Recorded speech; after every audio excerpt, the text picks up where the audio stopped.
Okay, today's rebuild is going to be a little bit different, and that's because as of right now, I have no idea which team we're rebuilding. In fact, today it will be decided by a mystery shirt sent to us by the brilliant people over at Surprise Shirts. They've given us one of their FM edition boxes. In here is a mystery kit, whose ever team's kit it is, we're going to try and rebuild. And if you're looking for a new save too, then Surprise Shirts is the place to go. Over there, you can get yourself a mystery kit, you can select your size, and you can even choose teams that you want to avoid in the mystery shirt box. I'm a Chelsea fan, so I asked specifically to avoid some of our London rivals. And if you use code Jake at checkout, you can even get yourself 10% off. Now, I've worked with Surprise Shirts before. They're absolutely brilliant. Last time, I loved the kit that we got from them. Fingers crossed we're going to love this one again. And fingers crossed they haven't set us too hard of a challenge here. Now, if I remember right, when we open this up, the shirt will be covered, but we'll get some information about the team, and then we can reveal the kit. So let's see. In 3, 2, 1. As predicted, the shirt is covered, but there's a piece of paper. We're going to read it at the same time. And it's Gil Vicente, a Portuguese club. We've got their third shirt from a 22-23 season. And you know what that means. It's not going to be easy. We've got to overthrow Porto, Benfica, Sporting Club de Portugal in 5 years as manager. Let's see what the kit looks like. And I've got to say, I'm absolutely buzzing with this. The pattern on it fits perfect. It's probably one of my favourite kits that I own. I mean, sorry, I'm still checking myself out in it now, to be honest. I think this looks absolutely awesome. I love it. Thank you, Surprise Shirts, for another brilliant mystery kit. Fingers crossed we're going to love the rebuild as much as I love the shirt. But winning the league with Gil Vicente is not going to be easy. Not only do we need to compete with some of the biggest clubs in Portugal, but in terms of a history, Gil Vicente haven't really won too many trophies. I mean, there's a second division win in there, Portuguese League Cup runners-up, but that's pretty much it. The facilities aren't anything to note either. They're not great. The stadium isn't huge, and our reputation isn't the biggest, so it's definitely going to take a lot of work to try and compete with the big boys, but we do have some decent players on our hands. Our number 10 is Kanya Fujimoto, a Japanese 24-year-old who can operate in midfield or on the wing. 22-year-old Brazilian Andrew is a handy goalkeeping option, and Swiss 27-year-old Maxim Dominguez is going to be a nice option in attacking midfield. And one problem that we might encounter is the fact that we've got a lot of loanees in this squad, so we're going to be relying on them quite heavily, which might not be the way forward if we're trying to grow this club. And speaking of growing the club, it's not going to be easy with only a 400k transfer budget, £1,000 of wage budget, and if we look at the finances, it's not too bad with £1 million in the bank, and there isn't anything in the debts and loans, but it's still not much to work with as we're trying to compete with some Champions League level sides. In terms of the season preview, the board want us to finish in the top half, but the game only predicts us to finish in 11th place, 600 to 1 odds of winning the title. We're closer odds-wise to relegation than we are to winning the league. We're going to have to do a lot of work in the transfer market over the next few years, so let's see what we can do in our first transfer window. And as you can imagine, with the budgets we had, I wasn't able to do too much transfer business. There'll be much more to come in future seasons, I'm sure, but we did bring in 2 players to help us. The first one is Sidi Sarr, who's a 27-year-old Senegalese international, available as a free agent, formerly of Nimes in France and Chavez out in Portugal. We've brought him into our team, and hopefully he's going to be a nice option in that midfield. And then I'm given a chance to a fallen wonder kid, Ravel Morrison, age 30, the Jamaican international, formerly of Manchester United. A lot of former Manchester United players said he was the brightest young talent they've ever seen, but his career didn't really go to plan. Ended up at West Ham, toured all the English divisions, has been to Mexico, Sweden, the Netherlands, the US, and now he's here in Portugal with Gil Vicente. Is it going to work out for him? I don't know, but it's kind of a last chance saloon for him. And that leaves us with the following as our best 11. So let's introduce you to the squad. We've got Andrew in goal, who you've already met. At right back, we have 25-year-old Z Carlos, who's actually a pretty handy option. In the 2 centre-back areas, we've got Gabriel Pereira, a Brazilian 23-year-old, alongside this man, Ruben Fernandes, a 37-year-old who's been around the club for quite a while now, and he's someone that we can't really rely upon long-term. Our best left-back is Buta, who's on loan from Udinese, so we're not really going to be able to keep him past this season, as good as he is. Pedro Tiba is in the midfield alongside Fujimoto. Tiba, being quite old, is again someone we can't really rely upon. Dominguez is in attacking midfield with Murilo Sousa on right wing. He's a 28-year-old Brazilian and one of our key players. On the left, we've got Felix Correa on loan from Juventus, and then up top, we've got Depu, who is supposedly our best striker, 23 years of age, an Angolan international. He actually looks pretty handy, to be honest, so hopefully he can score some goals in this division. In terms of the season preview now, it stayed exactly the same. Nothing has changed with our incomings, so clearly they're not really deemed game-changing. But either way, our team is now ready to go for season 1. We'll see how we do, and then we'll try and build from there and start making some transfers to make this team our own.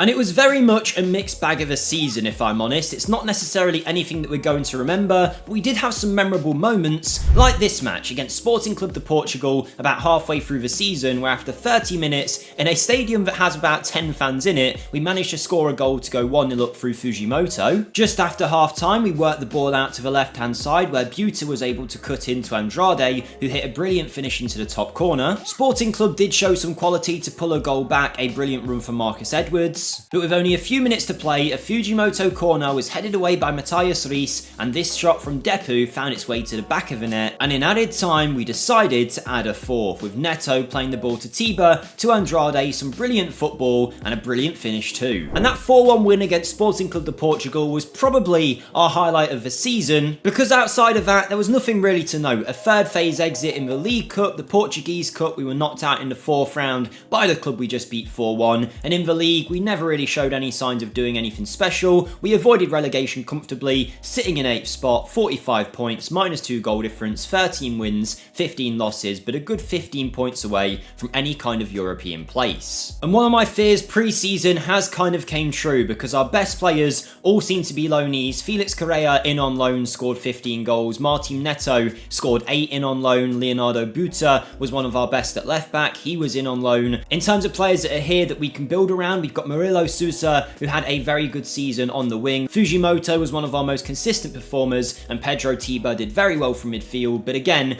he's an old head, 35 years of age, and isn't going to be around too much longer. And we're talking about trying to improve the squad to compete at the top of the table, but going into next season, our budget is only 200k, and we've got a -1k wage budget, so really, it's going to be very tough to get any kind of business done. Surprise shirts have really set me a tough challenge here, but we're going to try and do our best. I'm going to try and make some wiggle room in that transfer market and improve this squad, so let's see what we can do in season 2. And actually, I think we've had a very productive transfer window, but before I show you who we bought in and who we sold, if you've watched the videos, you know what's coming. I'm just going to ask you guys to do me a huge favour if you could scroll down and hit that like button. It really does help me, especially when we're doing these smaller clubs that in theory, less people are going to want to click and watch. The more likes we can get, the better it will do on YouTube, so thank you to anyone who can do that. And subscribe as well if you haven't already, on the road to 50k subs. Our next target is 40k, so if you enjoy weekly Football Manager rebuilds like this, then make sure you hit that button. Comment down below who you want to see rebuilt next. Every rebuild we do outside of this one with the surprise shirt is based on your suggestions. And finally, if you want to support me as a creator, there's a Patreon linked in the description over there. Not only can you support me, but in return you will get access to all of the save files from every rebuild we've done from season 1, 2, 3, 4 and 5, so you can take over at any point and give it a shot yourself. With that being said, let's check out these transfers. Now, outside of our loanees departing and some of our older heads leaving the club too, I have sold on 2 players for an actual fee. The first one is Alex Pinto, who's moved to AC Viseu, a team in the Portuguese Premier League. He's moved for 185k. He was signed last season already by Gil Vicente, but I didn't really see a future for him. I was happy to let him go, so he's out the door. But then our big sale, which benefited our transfer budget massively, we have sold on Depu, the Angolan striker, to VTSC, kind of a rival, I suppose, in the Premier League here in Portugal. They did get European football last year, but we've got 2 million quid for him, and that's not too bad considering he scored 4 goals in 10 games. He didn't play much last year, so we sold him on, we get that cash in. It is sad to lose a player of his quality, but we can reinvest that money. 2 incomings that cost us absolutely nothing though were these 2 loans. One from Sporting Club de Portugal, we've bought in Rodrigo Ribeiro, a young 19-year-old striker with huge promise, but also good starting ability. And Rafael Luis II of Benfica, a strong central midfielder midfielder. For both of those, we've had to pay absolutely no money. They were loan listed and they were willing to let us take them for no fee at all. So we developed their players for them, but it's going to help us massively, I think, in that push up the table. Our first permanent signing though was Alexandru Maxim, a 34-year-old Romanian who we've signed as a free agent purely because I want some quality just for one season, and I think he offers that. Yes, he is losing his legs, but he's got great technical ability, and in that attacking midfield spot, fingers crossed his body can give us like half a season of football before it decides to give up completely. Centre-back Esteban Sevilic is joining on a free transfer as well. 33 years of age, international experience, a good centre-back, but again, we're just looking for short-term gains here. Give us a season, get us up the table, and then we can get someone new in. He's been in the Spanish divisions really for most of his career, Argentina before that. A consistent player, a consistent performer, and hopefully a nice addition to our defence. And then I spent £1.1 million on Porto's Romario Barro. He was transfer listed, age 24. He was a player that used to have a lot of promise in FM and has played a fair bit of football at Porto, but mainly played his games when he was loaned out. Last year, he didn't play much, but when he did play, he did well. Our scouts recommended him highly, so we've paid the fee. It is a lot of money for our kind of club, but I think he's going to be a nice addition to that midfield. And already the squad is starting to shape up to look a little bit different to what we inherited. Andrew is still in goal with Carlos and Sevilic. Gabriel Pereira is at the back with Lucas Barros, who is now our best left back with Buta leaving back to Udinese after his loan. Barro and Rafael Luis are our midfield pairing, with Fujimoto on the right, Dominguez through the middle, Sousa on the left, and Ribeiro supposedly as our best striker. But keep an eye on this man, Roko Bačarina. He's a Croatian 24-year-old who looks like he has good attributes, but last season for some reason he was out on loan in Spain in the second tier, where he did fairly well, so hopefully that'll translate well back to the Portuguese leagues. And our transfers definitely seem to have benefited us, because this year we were predicted 200 to 1 odds of winning the title. Still near enough impossible, but far better than before. An 8th place predicted finish. The board wants a top half finish yet again, and I think we could definitely achieve that. Now, the thing with the Portuguese division is, outside of these top 3 clubs, maybe even top 4 if you consider Braga, the levels really drop off. I mean, VTSC are maybe a little bit closer than most of the rest of us, but outside of the top 5 or 6, everyone else is at a very poor level, to be honest. We're included in that bracket, mind you, but I just think if we can start setting ourselves apart, bringing in a few star players, we could climb this division pretty quickly. We're just going to stall once we get near that top 4. So let's see what we can do in Season 2. And this year went far better than I could have expected. We were much more consistent than we were last season. We won more games. In turn, we lost a lot less. We were beating the teams we should beat, and against the top teams in the league, we were actually given a pretty decent effort. Like in this game where we went away to Braga, obviously a game that we wouldn't really expect to win, but we went 1-0 up through Fujimoto, and arguably our star player of the season added the second, Rodrigo Ribeiro, slotting in from close range. And it was that man Ribeiro again who managed to earn us a point away at Porto with this brilliant run and finish. And results like that across the course of a season earned us far more points than we would have thought, and it landed us a fantastic 3rd place finish ahead of VTSC, ahead of Braga, and ahead of Porto. Mind you, we were way away from the eventual winners Sporting Club de Portugal on 88 points, but 75 points is exceptional. We've now got European football in our 2nd season here, which is an insane turn of events really for Gil Vicente. We got to the semi-final of the Portuguese Cup, where we were knocked out by Porto. Unfortunately, 5-3 on aggregate isn't too bad of a result, and in the League Cup we were knocked out in the 3rd round, so the less we say about that the better. Either way though, what a season it has been. The only issue I would say with it all is, once again, if we have a look at some of our best performers, we were relying a lot on those 2 loanees. In fact, in terms of consistent players, Rodrigo Ribeiro and Rafael Luis are our 2 best, with 40 goals between the 2 of them. That's something that's going to be very hard to replace, so I am actually going to try and either sign them permanently or get them back in on loan. We had some good performers outside of those though. Fujimoto continuing to get better. 12 goals this season is an exceptional return from the midfielder. Murilo Sousa managed to bag 13 and is now valued at 10 million. That might be something that we need to cash in on. Alexandru Maxim, I asked for 1 season from him and he gave us exactly that. 11 goals and 9 assists in the league, and that's just one of many great performers. Rocco Bacciarina scored 12 as well out of 22 appearances, most of them not being starts, so everything seems to be heading in the right direction with Gil Vicente. At the same time, I have been trying to improve the facilities, but the board aren't necessarily happy to, and speaking of the board, despite a European finish, they're only giving us 140k a transfer budget, £0 in the wage budget. Maybe that will change as we get closer to next season, but I don't think we're going to be working with much. Financially, we've got £6 million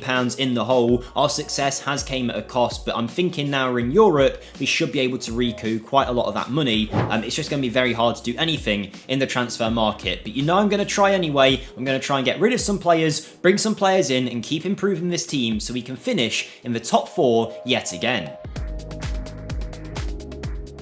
And in Season 3, we have done some wonders in the transfer market. In fact, in Season 1 and 2, we've operated at a net transfer profit, selling more than we've actually spent, and this season, we've done the same. We sold over £10 million worth of players, only spent 500k, but I actually think we have massively improved our squad. Leaving the club was Felipe Silva, joining Estrela for 400k. The Brazilian was a decent option in defence and midfield, but wasn't really one I wanted to hang on to. Maxime Dominguez is making a good move for him over to Anderlecht out in Belgium, a Champions League level club. He's moved for £825,000 after less game time last season. He wanted out. But our two big sales were these. Z Carlos, the Portuguese right back, has now moved to RC Lens out in France. He's going to be playing Ligue 1 football for a pretty reputable club. He was good for us for the last couple of years, but has now moved for 3.2 million, rising to 3.9. We make some money. He gets to progress his career. I think it works for both parties. And our best business, I think, is this sale of Murilo Sousa, a good player for sure, but age 30, to get nearly £10 million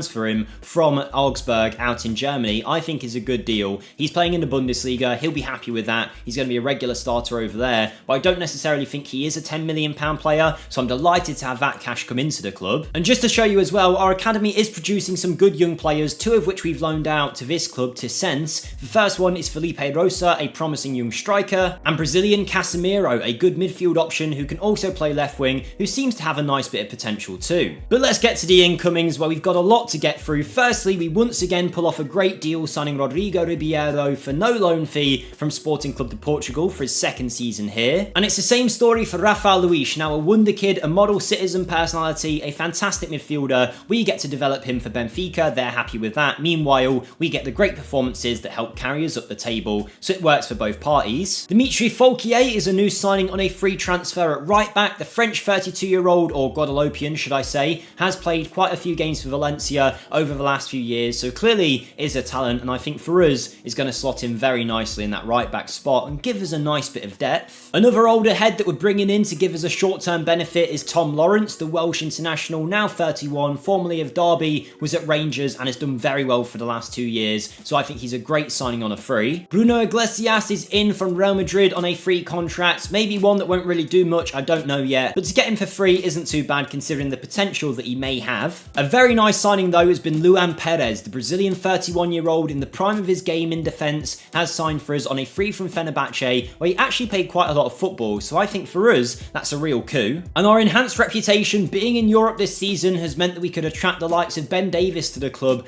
32 years of age, the Welsh international, is probably declining now, but has played quite a few games for Tottenham in the first season, second year not so much, but played well when called upon, and I think he'll be a good level here in Portugal. Same story for Michael Keane, a former England international, age 32, ready to add some experience and give us some short-term benefit in that defence. He signs on a free from Everton. But in terms of long-term signings that we can build around, the first one is Ivan Yordanov. He's a 24-year-old Bulgarian international with lots of experience, has played 2 years for Ludogorets here in this save, and he's done very well in both seasons, so I think that is a fantastic signing for what is now one of our best players. And our only transfer fee was 500k for the Chilean international 26-year-old Marcelo Allende, who we have signed from Sundowns in South Africa, where he's been great for 2 years, signed for them initially for 2.6 million, but I think he is a real coup of a signing, and we've only spent 500k in the transfer window, we've made over 10 million pounds, so to do that and I think still improve the squad is so impressive. It just shows the value that you can find on the free transfer market, because our defence is now looking stacked and full of experience. Folquier, Keane, Luan Perez and Ben Davies in front of Andrew, with with Barrow and Luis as a pretty young midfield with Allende, Fujimoto in the attacking midfield, Lawrence on the left and Ribeiro through the middle with some great players on the bench too. We are definitely pointing this club in the right direction and we're hoping we'll see that in the season preview. The board now want us to qualify for European football again, so we've clearly got high expectations after last season, and the season preview says 5th place, not too bad. We're outside of the top 4, but 50-1 title odds. We started only 2 seasons ago at 600-1 title odds, so clearly we are making our way forward. With 2 years to go after this, so do I really expect that we could win a trophy? I'm gonna say at this point no, but you never know where we could go from here. We're gonna give season 3 our best shot though with our new incomings. We've got European football to contend with this season, so fingers crossed we can perform well there and also get into the top 3-4 of the Portuguese Premier League. That's gonna be the aim, so let's see what we can do in season 3. And as mentioned, we were in the Europa League in European competition this season with Gil Vicente, and we did quite well in the league phase, managing to qualify for the knockout playoff rounds against Rapid Vienna, where we beat them 2-0 away and 2-0 at home to lead us to a round of 16 tie, where unfortunately we got put up against one of the best clubs in the competition in Chelsea. Now naturally, I went into this with pretty little hope, especially when I saw they'd signed Florian Wirtz and Victor Gyökeres, but very early on we actually did have some hope because Baturina finished from close range with 17 minutes on the clock. But Chelsea are Chelsea and they do have some quality no matter what anybody thinks about them, and it was Mykhailo Mudryk who made his way through the middle to Gyökeres, the former Portuguese league striker, equalised. And that seemed like that was going to be it, but with only 20 minutes left on the clock, Allende played this fantastic ball across the box to find Lawrence, who found the corner with a brilliant finish. And only a few minutes later, with our tails up, Lucas Barros got down the left, a brilliant ball found Ribeiro. That was 3-1. Chelsea did pull a goal back to make it 3-2, but it did not matter. One of the club's most historic nights ever. We beat Chelsea at home. Unfortunately, we did lose 5-1 in the next leg, and it did mean we were out of the competition, but no one could take away from us that we had just beat one of England's biggest football clubs. And whilst doing all of that and performing pretty well in European competition, we still managed to secure a 4th place league finish, joint points with Braga, but beating them in the table to that Europa League spot. Granted, this season we have dropped a place, but the top 3 clubs in Portugal all performed this year. We were playing in Europe as well, so it was always going to be tough. They managed to rack up far more points than us. In fact, the league winners in Benfica finished 20 points ahead of us in the end, so it's not going to be easy to close the gap in the next 2 years. In fact, I think this challenge from Surprise Shirts is probably going to be too tough for us to actually win a trophy, but we're definitely pointing the club in the right direction, and that's been proved by some of our transfers, because this season we've had some great performances. Obviously the normal suspects of Ribeiro and Rafael Luis are up there, but Baturina this season managed to bag 28 as our top goal scorer. Marcelo Allende was great with 21 goals. Yordanov got 9. We also had Romario Barro scoring 12 goals in all comps. Tom Lawrence with 10 in all comps. Clearly our transfers are working, and the board have now granted us a huge £3 million transfer budget to try and improve the squad. So I'm going to see what I can do in the season 4 transfer window. Let's see what we can bring in. Hopefully we can get some real talents to start improving this team.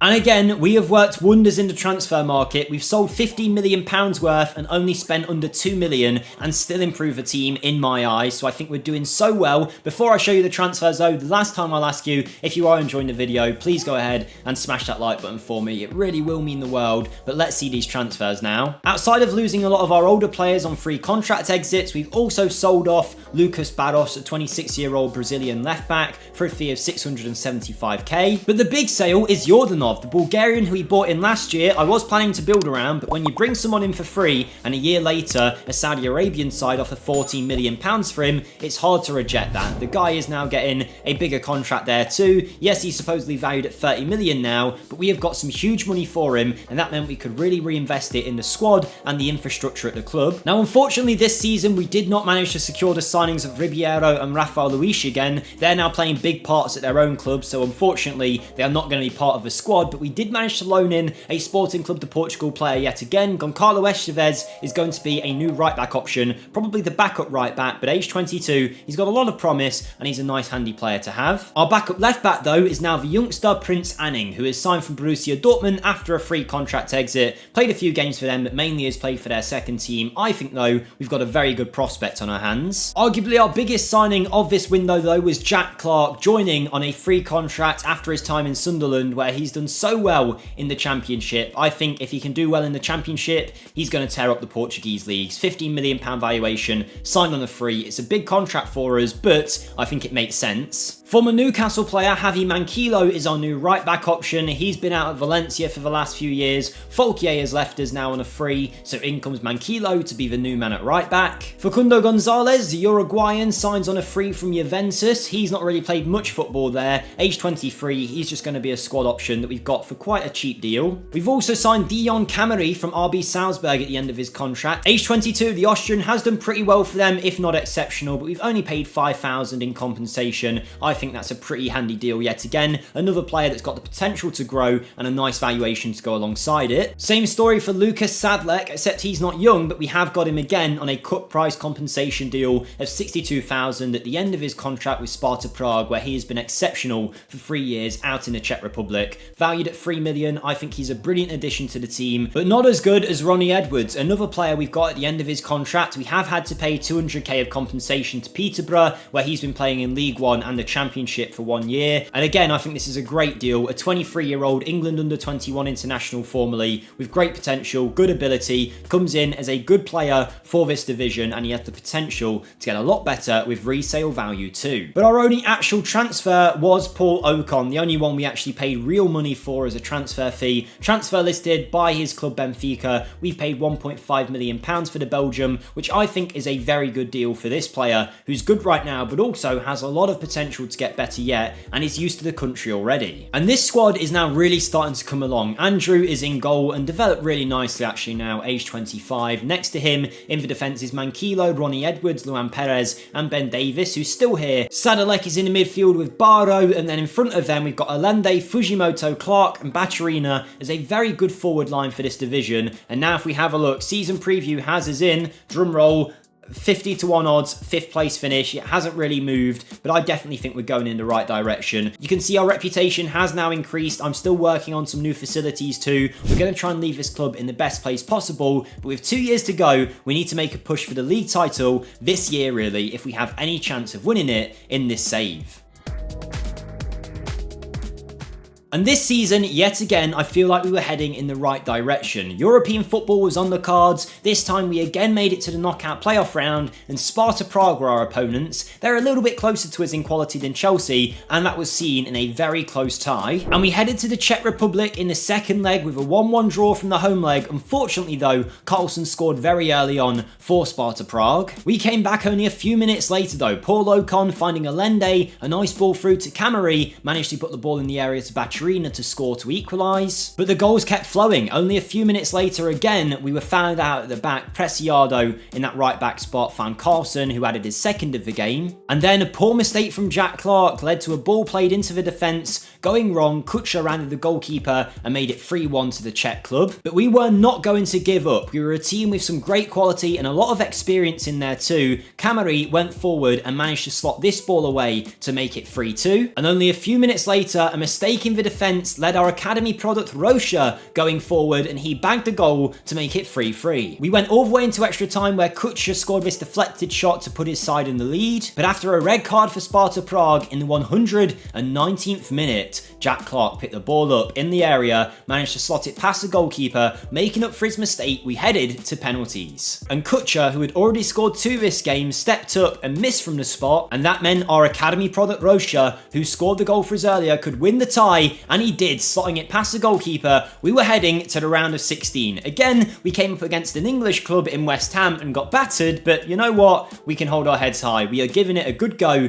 in Europe, whilst also doing pretty well in the league. And I say pretty well, we did very well this year because we actually finished in 2nd place. Yes, the points total wouldn't have been enough for 2nd place normally, but we were only 12 points away from Benfica. We finished ahead of Porto. They were all within 1 point of us. The League Cup and the Portuguese Cup we didn't do great in, but we can't complain. A 2nd place finish, and the best thing about all of this is you can see here UCL next to Gil Vicente. After 4 seasons, we go into our final year with Champions League football, and that is going to be massive for the club both financially and reputation wise. In terms of the future, we are definitely heading in the right direction. I keep saying it, but that's exactly what we're trying to do. We know we can't win trophies straight away here. We just need to keep moving slowly but surely in the right direction, and we're doing that with a 39 goal Baturina Baccarina, a 20-goal Jack Clark, a 17-goal Fujimoto, who is the absolute hero of this rebuild so far, consistently here from the beginning. Felipe Rosa scoring 9 goals at his young age of 19, coming through the academy. Prince Sanning, Romario Barro, amongst many others doing so well for us. We didn't have to rely on loanees this year. We have done it all with our own players, really. Obviously, Goncalo Estevez did play a lot on loan, but he wasn't really one of our key players. There's now £14 million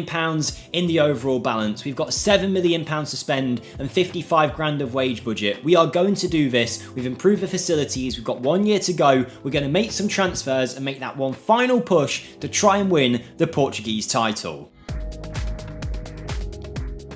And potentially for the first time in a rebuild, I have done every single transfer window with a net profit. So we've always sold more than we've spent. And in that time, we've managed to take a club from a middling team in the Portuguese divisions to a top 3 consistent team who are also competing in Europe and now playing Champions League football. I think that is insane. And I'm very thankful to Surprise Shirts for not only this brilliant kit, but giving us this awesome challenge. But let's see who he signed to try and give us that final push to get that title. Well, firstly, who we sold, because Sadalek has moved to Anderlecht after 1 year at the club. He's moved on for 1 million. Marcelo Allende, we signed for 500k. He's now gone to Al Batin out in Saudi Arabia, valued at 13 million now. We sold him for 2.7. Not the best, but it's cash that we can spend. But the big change is going to be our striker position, because Rocco Baccarina has done himself enough to earn a move to Saudi. He gets the famed Saudi move. £15 million is the fee. We are losing an incredible goal scorer, and it's going to take a lot to replace him. But don't you worry, we have done our best, and I think this squad is massively improved. There's a lot to get through, so let's do it. Matias Fernandez was the first incoming, a free transfer signing from Sporting Club, where I think he is now going to be a very good squad option. We bought in Jack Clark. We've got another one of the Championship's best players, Jaden Philogene, the fantastic winger, signing on a free after his time in Hull. Goncalo Estevez had a good season on loan for his last year, but was let go by his club, so we've picked him up on a free, and hopefully now we're going to see his promise show in a Gil Vicente shirt. Fabio Chiaroda is a new incoming in defence. A 22-year-old German signs on a free after his time at Borussia Mönchengladbach in the second tier after they were relegated. Calvin Ramsey joins us on a free too, formerly of Aberdeen and Liverpool. He didn't really play any football at Liverpool, but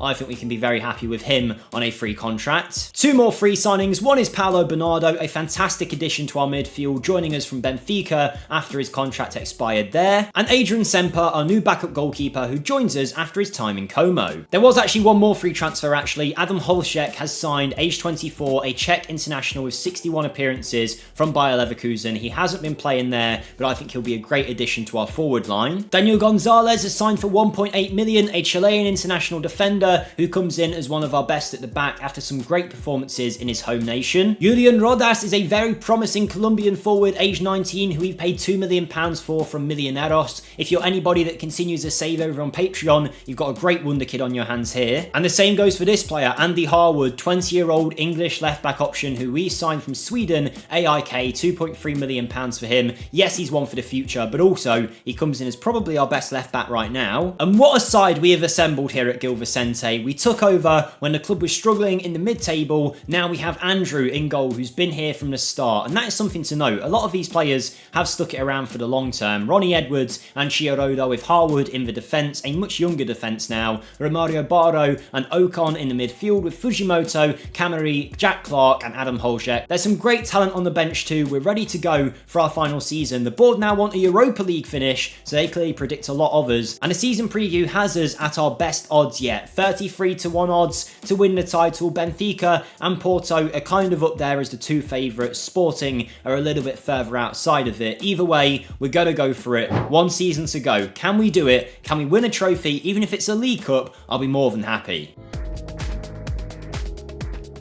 And this season was genuinely insane. As you know, we were in the Champions League, and as you can see in the league phase, we did quite well. We won 4 games, we drew 2, and we lost 2. That led us into the next round, the knockout playoff round. And after a tough old battle in Ukraine against Shakhtar, Jack Clark put us into the next round. Now here we got drawn against Italian giants Inter, but we were not fazed, and that is proved by this goal from Romario Barro, which helped us to a 3-2 home win. Even with that lead, we went to the San Siro probably expecting expecting to lose and just say that we had a good effort in the Champions League, but with only 30 seconds in the second leg, Holzek scored this brilliant goal. And if being 4-2 up on aggregate was not enough, Romario Barro found Camari, who made it 5-2. They did eventually pull a goal back, but we were now in to the Champions League quarter-finals. The only issue is we got drawn against English giants Arsenal, lost 3-0 at the Emirates, and at home, we did manage to pull a goal back, but that was all we could do. We won that singular game 1-0, but lost a tie 3-1, but what an effort that was in the Champions League. But don't worry, we had another chance of silverware because we made the League Cup final against Porto, and after 23 minutes, Holzek slotted to make it 1-0. Jadon Philogene found Fujimoto, who played this lovely ball into the area to Jack Clark. He managed to get a ball in to Ferreira to make it 2. Some lovely worked football found Camari on the right wing, who played it to Rodas, who made it 3-0. At this point, I think most Porto fans had gone home, and it was probably for the best because Romario Barro received the ball in the area, and this deflected shot went in to make it 4. And to add the icing on top of the cake, in the League Cup final, our first chance of major silverware against one of our biggest rivals, Jadon Philogene, tucked it away. That was 5-0. We won the League Cup. We have won a trophy with our team Gil Vicente. We made it to the Champions League quarter-final, but this year we were in a neck-and-neck title race with Benfica, and in fact, we had to play them on the last game of the season. If we beat them, or if we drew, we would get the title. You might think we'd come into a game like this scared, but when you've got leaders on the pitch like Romario Barro managing to open the scoring after 3 minutes, we were already going in the right direction. Benfica, though, are no easy team to beat. They've got some great players in this save. João Neves is still here, Shelder up, and Raspadori has joined. He managed to equalise. Obviously, being away from home here definitely did not make us the favourites, but a mistake from the defence led to Rodas scoring this brilliant long-range effort, and we held that lead all the way until the 70th minute when Rafinha found the ball on the right-hand side. Raspadori played through Marcus Leonardo. He tucked it past Andrew. That was now 2-2, but thankfully, the score stayed like that. We got a draw against Benfica away from home, and that was enough to secure the Portuguese League title. And honestly, what a season it was. 5th round of the Portuguese Cup, a League Cup win, quarter-finals of the Champions League, beating Inter on the way, managing to beat Benfica and Porto to the title. Granted, those clubs like Porto and Sporting Club de Portugal did not have a good year at all. Benfica went right to the wire with us, but we did the same. We were only 1 goal difference away from matching them completely. I think our head-to-head record got us over the line, but what can I say? 3 losses all season. It's just incredible results. Gil Vicente, of all teams, have just won the Portuguese Premier League and the Portuguese League Cup double. And we have some great players to thank for it. I mean, as you saw in some of them highlights, we had some real names that popped up every time. Romario Barro, what a signing he's been. He is now one of our best players. Unfortunately, he will be leaving us at the end of his contract to go join Al Hazem, but good luck to him. He's been fantastic. Jadon Philogene was great. Jack Clark, great too. Andrew, Paul Ocon, Holzek, Paulo Bernardo, Kanya Fujimoto, what a man this guy is. We have really just built a very sustainable club model here. Net profit every single time. We've got £50,000 in the balance. If anyone continues this on Patreon, you've got 20 million quid to spend. In terms of the dev centre, there's some great talents coming through, and the club facilities are on the way up. The reputation will go up soon too. We have done it. The challenge is complete. Gil Vicente have won the Portuguese League title. If you want to get your own save like this, then make sure you pick up a surprise shirt from Surprise Shirts and see what you get. I'd love to hear if any of you guys go for it. Remember, use code Jake at checkout for 10% off. Thank you for watching, and I'll see you next time. Goodbye.